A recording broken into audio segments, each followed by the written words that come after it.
बिस्मिल्लाहिर्रहमानिर्रहीम। मेरा नाम है आफ्ताब गनी मोनिम और आज मैं आपको उर्दू की शेरी इस्तिलाहात के बारे में बताऊंगा। आप अगरचे 9th के स्टूडेंट हैं, 10th के स्टूडेंट हों, आप फर्स्ट ईयर के स्टूडेंट हों या सेकेंड ईयर के स्टूडेंट हों, बल्कि आप मास्टर्स तक अगर लिटरेचर के हवाले से बात करेंगे तो ये चीज़ें जो है वो आपके साथ साथ सफ़र करेंगी। और कहीं भी आप पेपर दे रहे हो तो बहुत सारा पोर्शन जो है वो इस पर मुश्तमिल होता है और ये बातें आपको पता होनी चाहिए अच्छे मार्क्स लेने के लिए। चलें आगाज़ करते हैं। सबसे पहले मैं आपको आज बताऊँगा कि असल में गज़ल क्या होती है और गज़ल के जो आगे ज़ुमराजात हैं वो क्या क्या होते हैं, जो पेपर पॉइंट ऑफ व्यू के हवाले से बहुत ही इम्पोर्टेंट है। सबसे पहले हम बात करेंगे गज़ल। गज़ल क्या है, गज़ल किसे कहते हैं? तो आइए चलते हैं, आपको बताते हैं कि गज़ल के लुग़वी मानी औरतों के हुस्न और जमाल की बात करना,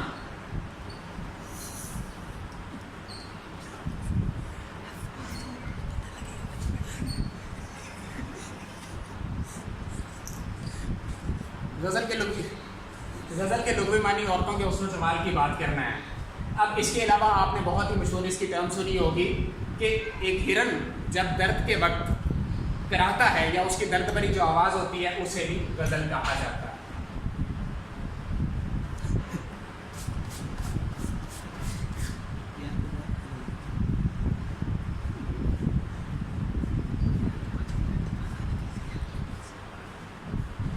अच्छा जी, जब गज़ल का आगाज़ हुआ, उर्दू गज़ल के हवाले से अगर बात कर लें तो उर्दू गज़ल का जब आगाज़ होता है, शुरू में ज़ाहिर है इसमें जो है वो औरतों के हुस्न जमाल की बात की जाती थी, लेकिन फिर आहिस्ता आहिस्ता इसके मौज़ूआत में तब्दीली होती गई।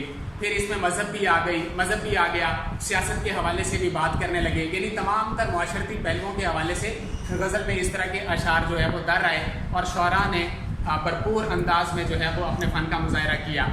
तो शुरू में जब गज़ल लिखी जाती थी, गज़ल के हवाले से ये कहा जाता है कि गज़ल में कम से कम अशार कितने होने चाहिए? गज़ल में कम से कम 5, जबकि ज़्यादा से ज़्यादा 11 या 13 अशार होते हैं।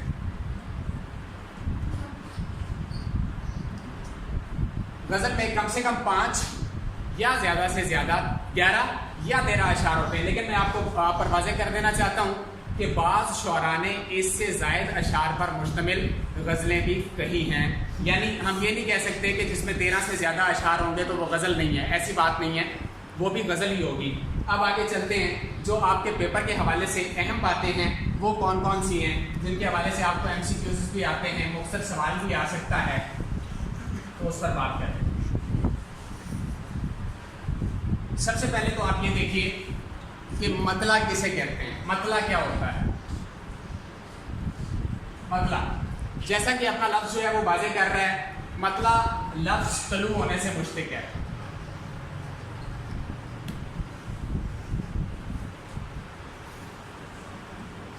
मुश्तिक है जिसके मानी आगाज करने के। लफ्ज़ तलू होने से मुश्तिक है, लफ्ज़ मतलब तलू होने से मुश्तिक है जिसके मानी आगाज करने के। इसी तरह गज़ल का जो पहला शेर होगा या कसीदे का पहला शेर, इसमें कुछ शराइत होती हैं। एक तो इसका पहला शेर होना ज़रूरी है, दूसरा ये कि एक शेर में जो 2 मिसरे होते हैं, दोनों मिसरों का हम काफिया और हम रदीफ होना बहुत ज़रूरी है। बाज़ गज़लें ऐसी होती हैं जिनमें रदीफ इस्तेमाल नहीं की जाती, वो काफिया पर इख्तिताम पजीर हो जाते हैं उनके अशार। ऐसी गज़ल को गैर मुरद्दिफ गज़ल कहते हैं, यानी उसका पहला मिसरा भी मतला कहलाएगा। लेकिन अब इसकी शर्त जो है वो ये है कि इसके लिए ज़रूरी है कि ये गज़ल का पहला शेर हो और हम काफिया और हम रदीफ हो। अगर उसमें रदीफ नहीं है तो फिर हम काफिया होना काफ़ी है। सर ये मुख्तलिफ रदीफ काफ़िया ये क्या चीज़ें हैं? ये आगे बताएंगे ना, पहले जो है वो मतलब पर बात कर लेते हैं, उसके बाद जो है वो काफिया और रदीफ की तरफ आएंगे ताकि तमाम इस्लाहात पर बात हो जाए। अच्छा जी, मिसाल के तौर पे सर एक शेर जी, वो मिसाल के साथ जो है वो आपको शेर के साथ यकीनन हम समझाएंगे।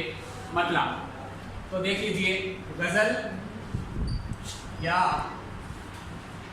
कसीदे का पहला शेर जिसके दोनों मिसरे हम काफिया और हम रदीफों मतला कहलाता है। यानी पहले मैंने वाज़ेह कर दिया कि जिसमें रदीफ नहीं होगी उसमें रदीफ की ज़रूरत नहीं है, वो गैर मुरद्दिफ गज़ल होगी, लेकिन उसका पहला शेर मतला कहलाएगा अगर वो दोनों हम काफिया होंगे। यानी कि इसकी शराइत होती है, ये बहुत ज़रूरी है, आप ज़हन में रख लें। अब आगे चल के आपको शेर की मिसाल के साथ जो है वो समझाने की कोशिश करते हैं।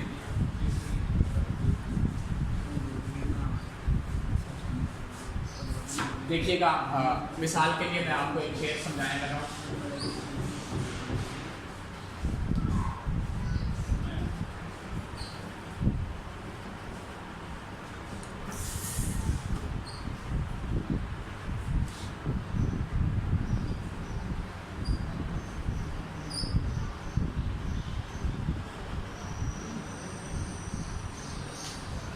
ये नासिर काज़मी की बड़ी मशहूर गज़ल है, उसका मतला देखिए।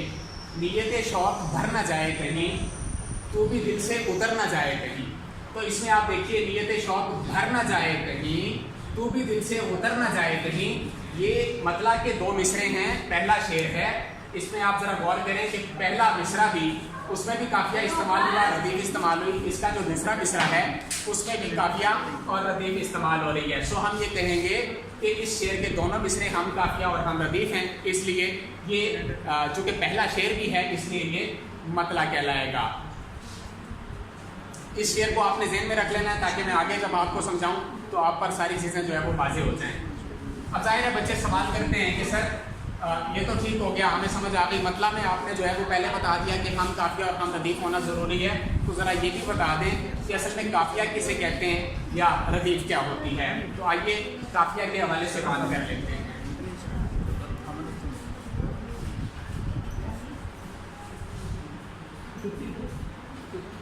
अब देखिएगा, मतला के दोनों मिसरों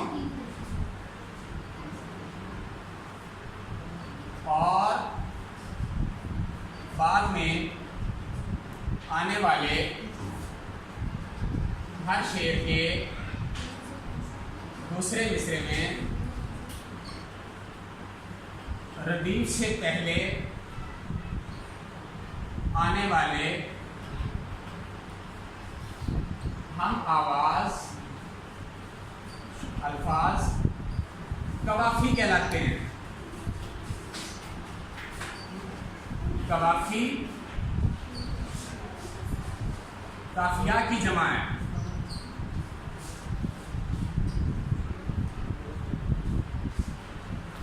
देख लीजिए एक मतलब फिर के मतला के दोनों मिसरों और बाद में आने वाले हर शेर के दूसरे मिसरे में रदीफ से पहले आने वाले हम आवाज अल्फाज कवाफी कहलाते हैं। कवाफी इसलिए चूंकि अल्फाज की बात कर रहा हूँ, जमा के सीधे में बात हो रही है इसलिए कवाफी कहा। कवाफी कहलाते हैं, कवाफी काफिया की जमा है, ये इसलिए लिख दिया ताकि आप पर वाज़ेह हो जाए। अब पहला शेर हमने पढ़ा था कि नीयत शौक भर न जाए कहीं, तू भी दिल से उतर न जाए कहीं। अब दोनों मिसरों में न जाए कहीं चूंकि रिपीट हो रहा है, दोहराया जा रहा है। रदीफ जो है वो बार बार आती है, काफिया जो है वो चेंज होके आता है, अगरचे वो हम आवाज होता है, हम आवाज लफ्ज होता है। तो देखिए पहला जो मैंने आपको बताया था कि नीयत शौक भर न जाए कहीं, तो उसमें काफिया क्या था?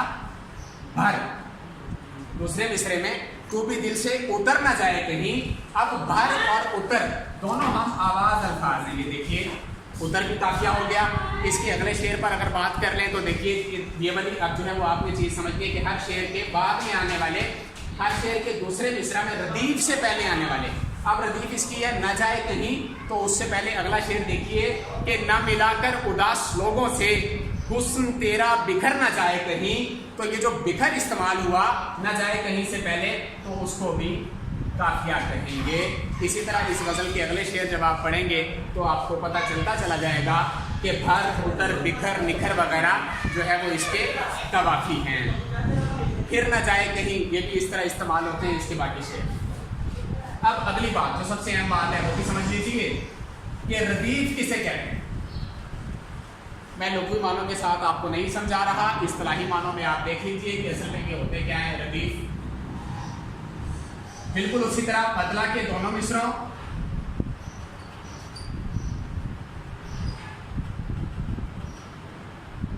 मतलब कि दोनों मिसरों और बाद में आने वाले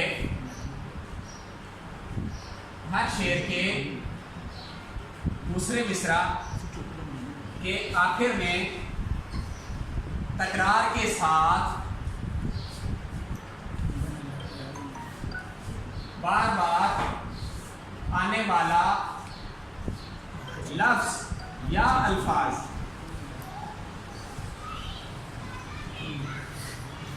रदीफ कहलाता है। यानी रदीफ जो होगी वो एक लफ्ज पर मुश्तमिल भी हो सकती है और इससे ज़ायद अल्फाज भी हो सकते हैं। अभी जो जिस हम गज़ल पर बात कर रहे थे उसमें न जाए कहीं, न जाए कहीं जो है वो रदीफ है। अब ये देख लीजिए, जिस तरह पहले मिसरे में हमने कहा कि नीयत शौक भर न जाए कहीं, तू भी दिल से उतर न जाए कहीं, ना मिलाकर उदास लोगों से हुस्न तेरा बिखर न जाए कहीं। तो आपने अगर गौर किया मतलब कि दोनों मिसरों में न जाए कहीं के अल्फाज जो है वो दोहराए गए हैं। इसी तरह अगला शेर जब आया तो हमने उसका पहला मिसरा जब पढ़ा तो वो क्या था कि ना मिलाकर उदास लोगों से। अब इसमें देखिए, इसमें रदीफ इस्तेमाल नहीं हुई, ना ही इसमें काफिया इस्तेमाल हुआ, लेकिन जब हमने इसका दूसरा मिसरा पढ़ा कि हुस्न तेरा बिखर ना जाए कहीं, तो बिखर जो है वो काफिया है, ना जाए कहीं रदीफ है। तो इसकी रदीफ क्या थी? ना जाए कहीं। अब ये आप गौर कर लें कि इसकी शर्त जो है वो पूरी हो रही है। अगर आपको हमारा लेक्चर जो है वो पसंद आया तो हमारे चैनल को सब्सक्राइब करना मत भूलिएगा। इंशाल्लाह आपके लिए इसी तरह इंफॉर्मेटिव जो है वो मालूमात से भरपूर लेक्चर्स लेकर हम आपकी खिदमत में हाजिर होते रहेंगे। अस्सलाम।